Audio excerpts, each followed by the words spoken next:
InnerQuest explores various pathways through which you can connect with the infinite wisdom of the universe and apply it to personal, professional, and spiritual growth. This program, featuring accomplished practitioners, educators, and authors, is provided by Infinity Foundation, an innovative center for holistic studies and research. We invite you to share this journey with us.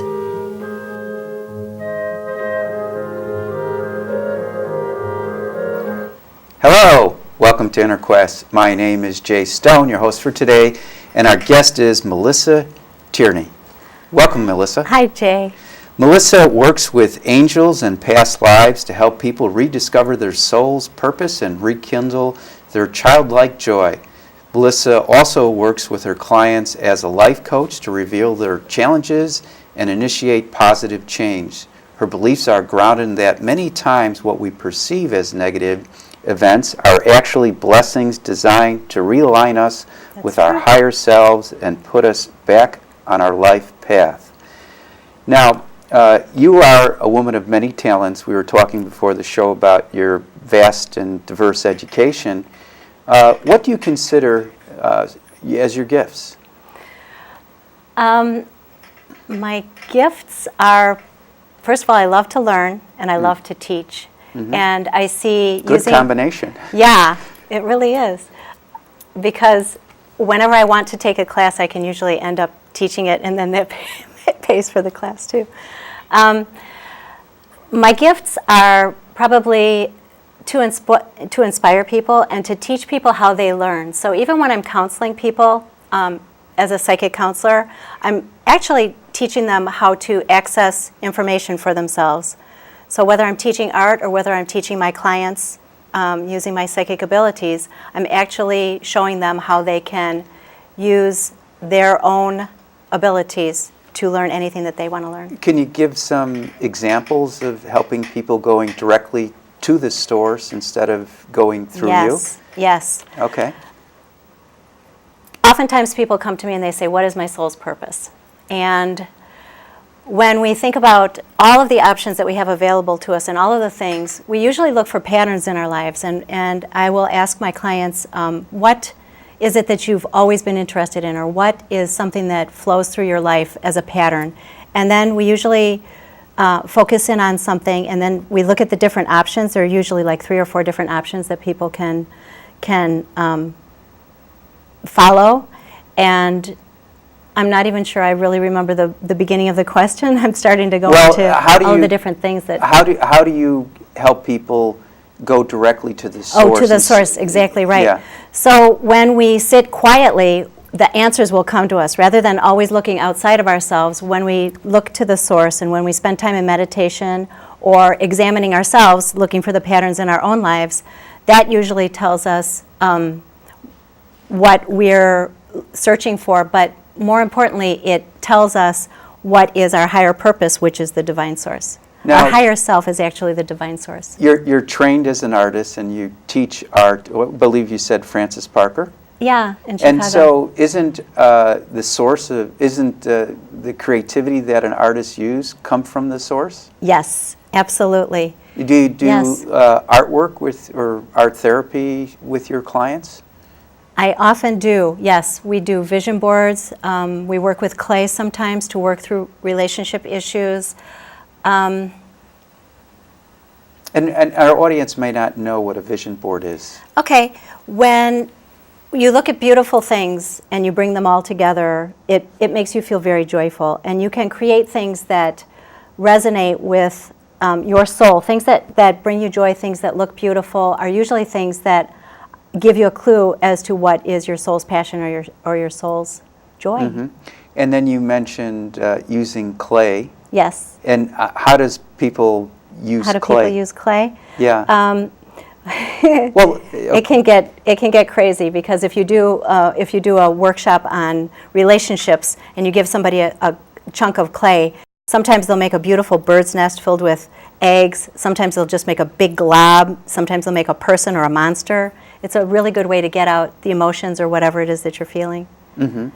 and work So that's it- kind of the art therapy part of it. Right, and I would think it uses a different side of the brain, you know, because the creative, the intuitive, the imaginative, the problem solving exactly part right. of the brain. That's really true, because the intuitive that's the moving of energy. So when we're creating something that we're not even recognizing with the clay, we're moving energy. So in that way, the intuitive part of it moves energy too, because you're intuitively putting something into that clay and creating something. Even if it's something beautiful or something recognizable, you're taking the energy that you're feeling and you're turning it into something that you're externalizing it. Now, what do you do to connect with the source?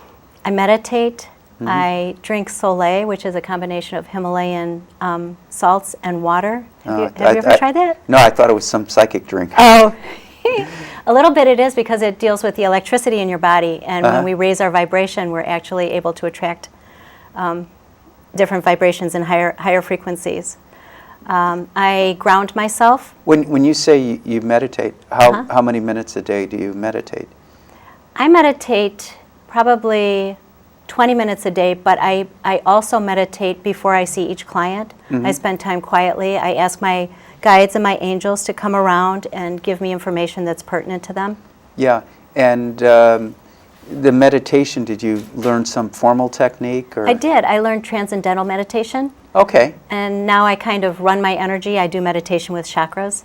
And did you start like one of those early TMers, like in the 70s? It was a long time ago, yes. And have you stayed with TM all those years? I stopped for a while. This is really interesting. I stopped for a period of about 10 years when my children were small, because I was having many, many clairvoyant visions, and I wasn't able to deal with all of the information that I was getting. So rather than learn how to deal with the psychic abilities, then I decided I would just stop meditating for a while. Should have asked your children to join you in meditation. That I had them trained, and they they didn't want to.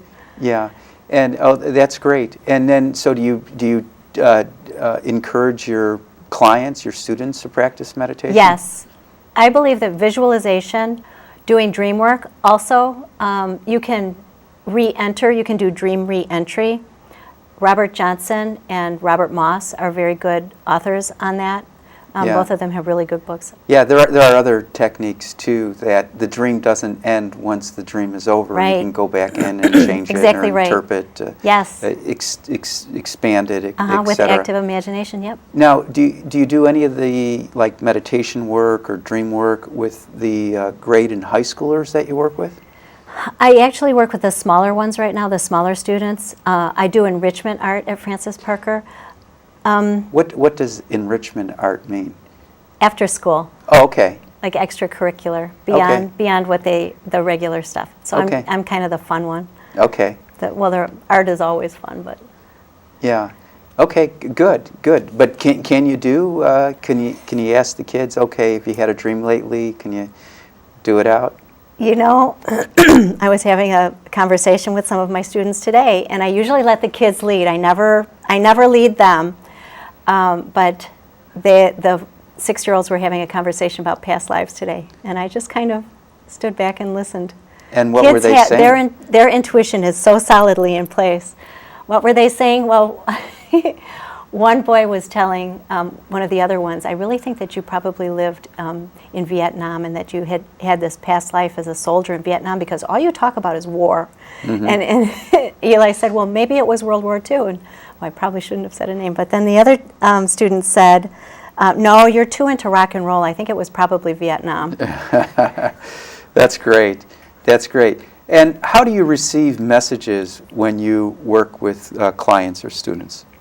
I have a clairvoyant screen, and I usually get pictures, like a movie. Then I hear words, and then sometimes I channel information, and so I'll blurt things out. And sometimes when I say something, I'll have to put my hands over my mouth, and they'll say, did you actually say that out loud? But sometimes the information that I receive from the guides is very blunt. Other times I'll be told that someone's not ready to hear something. I'll receive the information almost as a knowing, but I know that they're not ready for it yet. And do you have to prepare yourself